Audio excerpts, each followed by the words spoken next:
ఫైనల్‌గా. పవన్ గారు నేను ఒక చిన్న ఎగ్జాంపుల్ తోటి జగన్మోహన్ రెడ్డి మనస్తత్వం చెప్తాను అండ్ ఆ పార్టీ యొక్క మనస్తత్వం చెప్తాను. ఇది యాక్చువల్గా మొన్న దీనికి సంబంధించి మనందరం కూడా చూసాం ట్విట్టర్లో రాకీ అండ్ మయూర్ అని చెప్పి ఇంజస్టర్స్ అని ఉంటుంది. వాళ్ళు ఏం పెట్టారు అంటే మేము నెల్లూరు దగ్గర వెళ్ళాము, అక్కడ ఒక రాయలసీమ హోటల్ ఉంది, చాలా బాగుంది ఫుడ్, అది చాలా బ్రహ్మాండంగా ఉంది అని చెప్పి వాళ్ళు అంటే మెచ్చుకున్నారు. దీస్ ఆర్ ఆల్ ఏంటంటే ఫుడ్ బ్లాగర్స్, వాళ్ళు వివిధ ఏరియాస్కి వెళ్ళి అది వాళ్ళ పని బేసికల్గా. అయితే ఇట్లా ఏమంటారంటే బృందావన్ కాలనీలో అక్కడ స్వీ ఫుడ్ అది బాగుంటుందని చెప్పి వాళ్ళు పెట్టినప్పుడు లోకేష్ గారు దాన్ని కోట్ ట్వీట్ చేస్తూ welcome to Andhra Pradesh and it's fantastic cuisine, అంటే మన రాష్ట్రాన్ని మనం ఎలా మార్కెట్ చేస్తామని చూడండి మీరు. So it's fantastic cuisine both of you. మీరు ఏపీ ఒక weather, food plus beaches, mountains ఇవన్నీ ఉన్నాయి, మీరు ఇంకా ఎక్స్ప్లోర్ చేయండి, ప్రజలకు ఇంకా తెలియజెప్పండి అనే మాట లోకేష్ గారు పెడితే, ఈ దిక్కుమాల సన్నాసులను నేను వాళ్ళని అనేది అందుకే అండి, ఈ వైఎస్ఆర్సీపీ వాళ్ళని, ఇది వైఎస్ఆర్సీపీ మెయిన్ హ్యాండిల్ అండి, మెయిన్ పేజ్, అలా ట్విట్టర్ హ్యాండిల్. దిక్కుమాల సన్నాసులను వాళ్ళని తిట్టేది అందుకని. రాష్ట్రానికి మంచి జరుగుతుంటే చూడలేరు, ఆ పార్టీ చూడలేదు, ఆ జగన్మోహన్ రెడ్డి చూడలేడు, ఏమీ కాదు. ఇప్పుడు చూడండి వీళ్ళు ఏమంటారు అంటే don't forget to spread the word about the lawlessness అట. What nonsense are you talking? Where is lawlessness in the state of Andhra Pradesh? Where is lawlessness? Lawlessness అంటే ఏంటో తెలుసా? నడి రోడ్డు మీద నరికి చంపుతుంటే కళ్ళ గంతలు కట్టుకొని కూర్చున్నారు చూసారా ఆ రోజున మీరు పోలీసుల్లాగా కొంతమంది మీ అనునయులు స్వామి భక్తి మీ పట్ల ప్రదర్శించుకుంటూ, దాన్ని లాలెస్నెస్ అంటారు కదా. నడి రోడ్డు మీద ఒక డాక్టర్ని కేవలం మాస్క్ అడిగిన పాపానికి చంపేస్తే కాదు లాలెస్నెస్. ఇవన్నీ మాట్లాడతారు, ఎవరో మాట్లాడతారు. లాలెస్నెస్ అంటే మీలాంటి జర్నలిస్టులు కొంతమంది ప్రభుత్వం చేసేటువంటి తప్పుల్ని ఎత్తి చూపించినందుకు ఎన్ని మాట్లాడినారండి? దేశద్రోహం కేసులు పెట్టారా? అది లాలెస్నెస్. అండ్ దిస్ ఒక రకంగా నిజంగా మాట్లాడితే అండి వీళ్ళ మీద అంటే ఒక్కొక్క రకమైనటువంటి కుట్ర వీళ్ళు ఏదైతే రాష్ట్రం ఇచ్చేస్తారో చూడండి. ఎవరో రాష్ట్రంలో ఫుడ్ బాగుంది, ఫలానా ప్లేస్కి వెళ్ళాము, ఇంత మంచి క్యూజైన్ ఉంది, మంచిగా ఉంది ఆంధ్రప్రదేశ్ రాష్ట్రంలో ఈ ఫుడ్ ఆ ఫుడ్ అంటే this is nothing but marketing.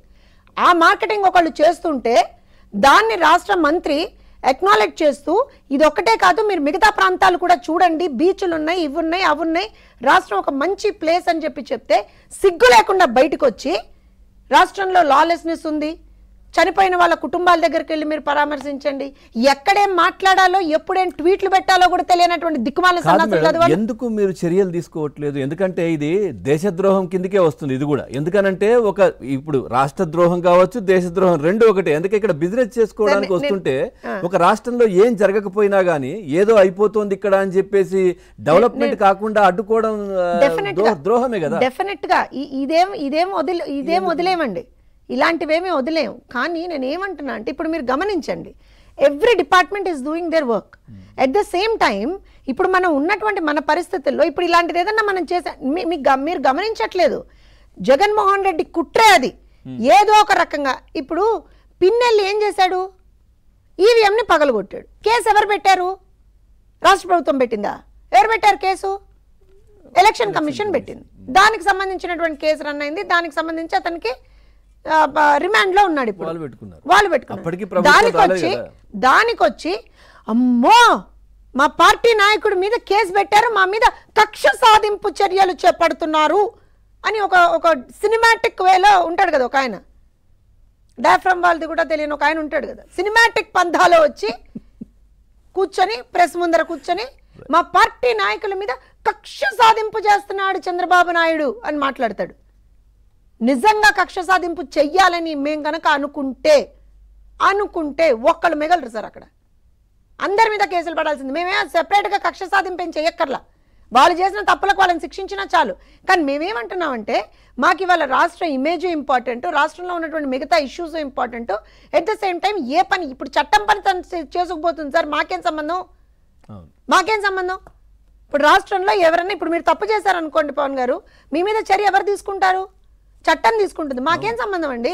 ప్రభుత్వంలో ఉన్నంత మాత్రాన మేమేమన్నా వైఎస్ఆర్సీపీయా ప్రతిదాన్ని ఇన్ఫ్లుయెన్స్ చేసుకుంటూ కూర్చోడానికి? మాకు అగేన్స్ట్గా పోస్ట్ పెట్టారని చెప్పి మీ మీద దేశద్రోహం కేసులు పెడతామా? మేమేమన్నా వైఎస్ఆర్సీపీయా? ఎస్, అది కొంచెం ఇబ్బందిగా ఉండొచ్చు చాలా మందికి. ఏంటి వీళ్ళు ఇట్లా ఏం మాట్లాడకుండా సార్ నేను ఒక విషయం నేను ఒక విషయం చెప్తాను. నేను మీరు క్యాడర్ అంటే నా పరంగా నాకు కూడా చెప్పాలంటే ప్రజలు కూడా నా పరంగా మీరు నన్ను అడిగిన పర్సనల్ ఎరీనాలో మీరు నన్ను అడిగినా సరే పర్సనల్గా నేను కూడా అవునండి చర్యలు తీసుకోవాలి కదండి అంటాను. కానీ దెర్ ఈజ్ అ వే అండి. నేను మళ్ళీ అదే చెప్తున్నా, మేము వైఎస్ఆర్సీపీ కాదు, మా ప్రభుత్వం కూటమి ప్రభుత్వం, ప్రజాప్రభుత్వం. మాకు కొన్ని హద్దులు ఉన్నాయి హద్దుల్ని మీరు మేము ప్రవర్తించము. ఖచ్చితంగా ఇవాళ కాకపోతే రేపు కాకపోతే ఎల్లుండి శిక్ష పడుతుంది, అందులో డౌట్ లేదు. నేను ఇప్పుడు మీతో ఏమన్నాను, తిన్న ప్రతి రూపాయి కక్కిస్తాం, వడ్డీతో సహా అన్న కక్కిస్తాం. మీరు ఆ రోజున మళ్ళీ కూర్చోబెట్టుకొని జోస్టర్ గారు మీరు ఆ రోజున చెప్పారండి ఇదిగోండి లెక్కలు ఈ కేసులండి అని చెప్పి మీరే చెప్తారు చూడండి. డెఫినెట్ గా సార్ నేను ఒక విషయం చెప్తాను. ఎవ్రీథింగ్ ఇప్పుడు ఏమీ కాకుండానే ఇవన్నీ బయటకు వస్తున్నాయో చెప్పండి. ఏ చర్యలు తీసుకోకుండానే ఏ విధమైనటువంటి ఒక ఏమంటారు అని అంటే వర్క్ జరగకుండానే ఇలాంటివి బయటకు వస్తున్నాయా? ఇన్ని రోజులు ఎలా తెలియలేదు మరి? 1.5 కోటి రూపాయలు ఎలుకలు పట్టడం కోసం పెట్టాడు అనేది ఇన్ని రోజులు ఎందుకు తెలియలా? ఇవాళ నేను అదే చెప్తాను, ఇవాళ వచ్చిందా బయటకు రాలేదా? వచ్చింది కదా. ఒక విషయం బయటకు వచ్చినప్పుడు దానికి ఎవరు బాధ్యులు అనే దాని మీద కూడా ఖచ్చితంగా వాళ్ళకు కూడా శిక్ష పడుతుంది కదా. పెద్దిరెడ్డికి సంబంధించి 982 ఎకరాల ల్యాండ్ కి సంబంధించి కావచ్చు చాలా అంశాలు బయటకు వస్తున్నాయి. ఒక చోట ఫైల్ తగలబడ్డాయి అనగానే వందల సంఖ్యలో జనాలు వచ్చి మాకు అన్యాయం చేశాడండి పెద్దిరెడ్డి, అక్కడ పోతే పోయినా మా దగ్గర ఉన్నాయండి అని చూపిస్తున్నారు. ఇస్తున్నారా? సో ఎవ్రీథింగ్ విల్ హ్యాపెన్ అండి. ఎస్, నాకు తెలుసు ఇది కొంచెం చాలా క్లిష్టమైనటువంటి సమయం, ముఖ్యంగా క్యాడర్కి ప్రజలకు కూడా. మనం చాలా హై ఎక్స్పెక్టేషన్స్లో ఉంటాం, కాదన్ను నేను, ఎందుకంటే అంత ఇబ్బంది పెట్టారు ప్రజల్ని. మా క్యాడర్ని అయితే అండి నిజంగా చెప్తున్నాను, నాకు తెలిసి ఇవాళ రోజున తెలుగుదేశం పార్టీ ప్రతి ఒక్క కార్యకర్తకి, ఇవాళ ప్రభుత్వం, ఇవాళ అధికారంలో ఉన్నటువంటి ప్రతి ఒక్క నాయకుడు, ఇవాళ పదవుల్లో ఉన్నటువంటి ప్రతి ఒక్క నాయకుడు కూడా సాష్టాంగ నమస్కారం చేసినా తక్కువే అండి.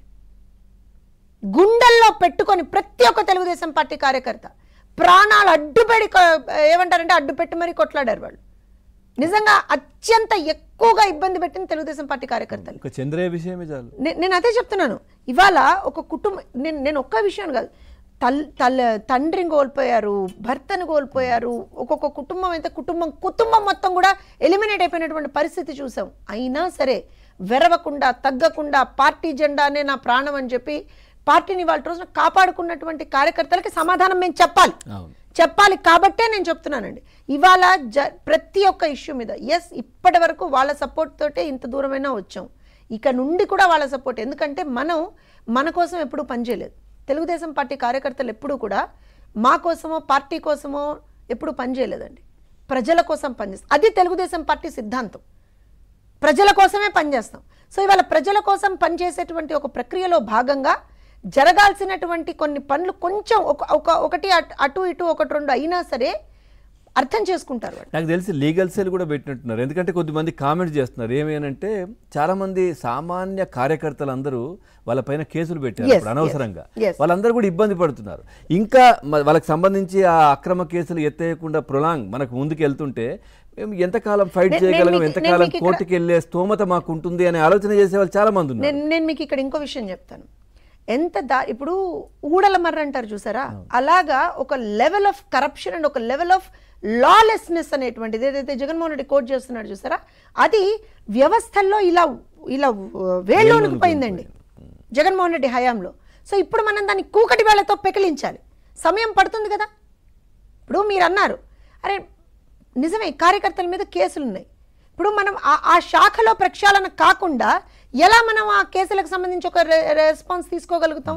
అందుకే మీరు గమనించండి, మా ప్రభుత్వం ఫామ్ అయిన రోజు నుంచే ఆల్మోస్ట్ ఒక ఐ థింక్ 1 వీక్ లోపలనే ఎవ్రీడే పార్టీ కార్యాలయంలో ఒక మంత్రి, అలానే పార్టీకి సంబంధించి ఒక రిప్రజెంటేటివ్, అంటే జాతీయ ప్రధాన కార్యదర్శి, జాతీయ అధికార ప్రతినిధి, జాతీయ ఉపాధ్యక్షులు, లేకపోతే పాలిట్ బ్యూరో సభ్యులు, ఎవరో ఒకరు, అంటే ఇద్దరు అక్కడ కూర్చొని కేవలం వాళ్ళు చేసే పని ఏంటో తెలుసా అండి, కేవలం కార్యకర్తల నుంచి వచ్చేటువంటి అర్జీల్ని తీసుకుంటున్నారు.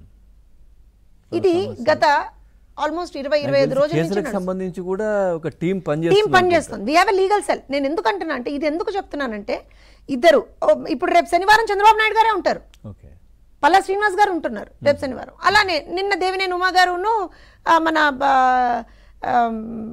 మన సీతామహాలక్ష్మి గారు ఉన్నారు. సో అలా ఎవ్రీడే అక్కడ ఒక మంత్రి, అలానే ఒక్కొక్క పార్టీకి సంబంధించినటువంటి రిప్రజెంటేటివ్, సో దాట్ ఏది కూడా అన్నోటీస్డ్గా వెళ్ళకూడదండి. జెన్యున్గా ఉన్నటువంటి ప్రతి ఒక్కటి కూడా కన్సర్న్డ్ అఫీషియల్స్తో మాట్లాడుతున్నారు. సరే, ఇది జరుగుతోంది, ఆన్ గ్రౌండ్ ఇది జరుగుతోంది. ఇది కూడా కార్యకర్తలకు తెలవాల్సినటువంటి అవసరం ఉంది. పార్టీ కార్యాలయంలో మీకు సంబంధించినటువంటి ప్రతి ఒక్క ఫిర్యాదు కూడా ఇవాళ రోజు తీసుకోవడం జరుగుతుంది, దాని మీద యాక్షన్ తీసుకోవడం జరుగుతుంది. దయచేసి ఎవరు కూడా ఎక్కడ కూడా నేను ఇందాక చెప్పినట్టుగా మనమేం స్వార్థంతో పనిచేయలేదు, ప్రజల కోసం పనిచేసాం. ప్రజలు సంతోషంగా ఉండడమే మన అల్టిమేట్ లక్ష్యం. సో దాని దిశగానే మనం పనిచేస్తున్నాము.